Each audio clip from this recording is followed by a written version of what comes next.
Think about that for a second. In the US or Europe during the post-2008 era, interest rates were near zero. You'd get maybe 0.5% if you were lucky. But in Lebanon, you could drop $1 million in a Beirut bank, sit on a beach, and earn $70,000 a year in pure passive income. Where was this money coming from? The Lebanese diaspora. They work hard and they send money home. Salome and the banks told them, "Bring your dollars here, it's safe, the lira is pegged, and we will pay you better than Wall Street." And it worked. Oh boy, did it work. Billions flooded in. The banks were flush with cash. They used that cash to buy government debt, Eurobonds, and deposited the rest at the central bank, which paid the commercial banks even higher interest rates. Everyone was happy. 1. The government was happy because the banks kept lending them money to fund their corruption, patronage networks, and bloated public sector salaries without ever needing to reform. 2.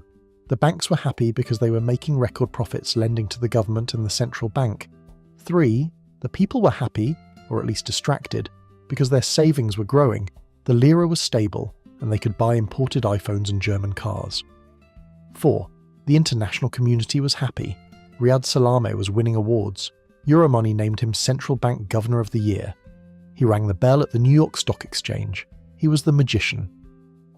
But here is the edgy commentary part where I have to burst your bubble. In economics, there is a concept called the impossible trinity. You cannot have a fixed exchange rate, free capital movement, and an independent monetary policy all at the same time. Salome tried to defy gravity. More importantly, a bank pays you interest because it invests your money in a business that generates profit. If I lend you $100 and you start a lemonade stand, you pay me back $105 from the lemonade sales.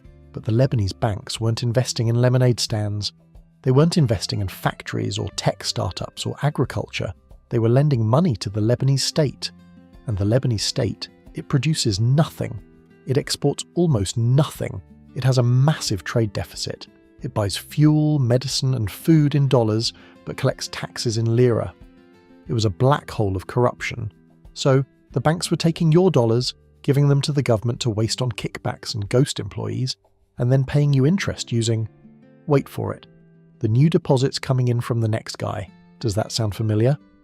It's the classic definition of a Ponzi scheme.